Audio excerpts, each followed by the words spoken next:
जय हिंद दोस्तों, सृजन डिफेंस एकेडमी में आप लोगों का स्वागत है।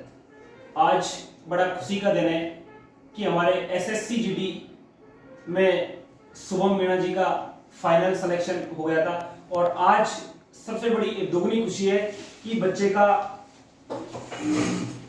ज्वाइनिंग लेटर बाई डाक पहुंचा है और इस खुशी में हमारे शुभम मीणा जी को बड़ी खुशी हुई है और इसको शुभम मीणा जी को और इसके घर वालों को मैं तहे दिल से बहुत बहुत धन्यवाद देता हूं और शुभकामनाएं देता हूं, कॉन्ग्रेचुलेशन देता हूं कि इनके जो परिवार में कितनी खुशी होगी जो आज इस ज्वाइनिंग लेटर को देख के आज हम इसी के जो शुभम मीणा जी है इसी के मुंह से आज सुनते हैं कि भैया कितने दिन से इंतजार था आपको इस ज्वाइनिंग लेटर का।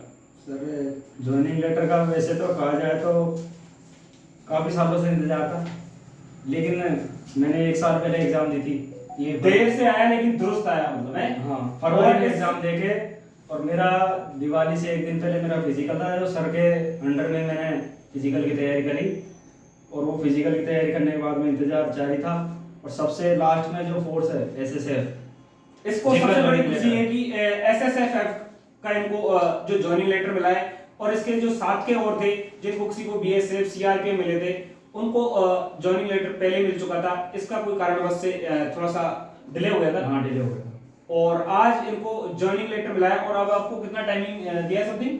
तो भी मैं ज्वाइनिंग डेट आपको 10 जनवरी से 30 दिन का टाइम दिया, मतलब 10 फरवरी तक। तो आप इसमें बेटा जितना आप जल्दी कर सकते हो। इसमें क्या होता है बेटा, सीनियरिटी नंबर लगते हैं। जैसे आप जो बच्चा पहले अगर वहां पे ज्वाइनिंग करेगा उनका सीनियरिटी नंबर, जैसे आपको बेल्ट नंबर बोलते हैं है नहीं, हमारे जो उसमें आर्मी नंबर बोलते हैं। अब आपके जो पैरामिलिट्री फोर्सेज है इनमें बेल्ट नंबर वगैरह बोलते हैं। तो आप जो जिस बच्चे से आप पहले जाओगे उससे पहले आपको सीनियरिटी मिलेगी और उसमें क्या है कि आपको कब काम देगी, जब आपका प्रमोशन होगा उस टाइम वो चीजें काम देती है, क्योंकि सीनियरिटी हर जगह फर्स्ट प्रायोरिटी होती है। तो ये प्रमोशन के टाइम पे इसलिए मैं आपको बोलूंगा कि जितना जल्दी हो सके बेटा उतना आप ज्वाइन करने की कोशिश करना और बढ़िया से ट्रेनिंग करना, क्योंकि आधी से ट्रेनिंग तो मैं आपको यहाँ पे सृजन डिफेंस एकेडमी के अंदर ही करवा दी थी। और जो अपना गया था अपना सुबह, तो वो बोल रहा था, बोला सर कल हमको सुबह पीटी ड्रेस में जो हम ड्रेस पहन के गए थे उसी ड्रेस में बुलाया और कुछ नहीं बोला कि 1-2 चक्कर कटवा के और वो नॉर्मल जो वर्किंग वगैरह वो करवाई। तो आपको बिल्कुल घबराने की जरूरत नहीं है। अरे यार यहाँ तो ये क्या करवा रहे हैं, वो बेटा पैरामिलिट्री फोर्सेज है, कुछ भी करवा सकती है भाई। अपन का वो काम तो जब आप ट्रेनिंग करके और आप जब बिल्कुल एक सुदृढ़ एक देश के लिए आप बिल्कुल नौजवान बन जाओगे, जब आप एक देश के सिपाही बन जाओगे, तब आपको अपने सुरक्षा और जो आपको पता है कि एसएसएफ का क्या काम होता है वो आपको सारी चीजें ट्रेनिंग बता दी जाएगी, है कि नहीं। मैं एक बार इनको पुनः बहुत बहुत बधाई और शुभकामनाएं देता हूं एडवांस में कि ट्रेनिंग से ढंग से ट्रेनिंग करें और ट्रेनिंग में कभी कट मारने की कोशिश मत करना। बिल्कुल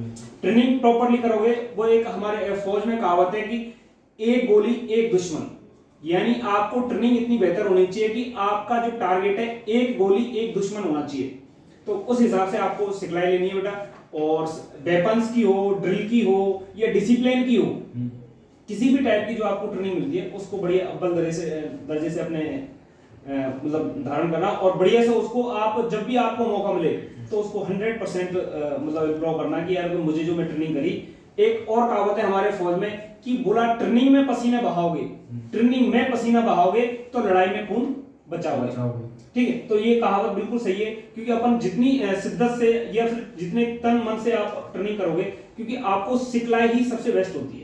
अगर आपने सिखलाई अच्छे से हासिल करी तो आपको भैया कहीं कहीं आगे वो आपको काम देगी। तो इसलिए मैं आपको बहुत बहुत धन्यवाद दूंगा और बहुत बहुत शुभकामनाएं दूंगा कि आपने जो हमारी एकेडमी का नाम रोशन किया है। जो सृजन डिफेंस एकेडमी से एक बंदा 5-6 महीना जो फिजिकल वर्कआउट करने के बाद और आज ये ज्वाइनिंग लेटर का इंतजार था, आज ये ज्वाइनिंग लेटर इसके हाथों में मिल चुका है और ये कल हाथ लगा भाई, ये ज्वाइनिंग लेटर आगे भाई खुशी है और मैं इनको बहुत बहुत शुभकामनाएं और हार्दिक बधाई देता हूं। ठीक है, धन्यवाद।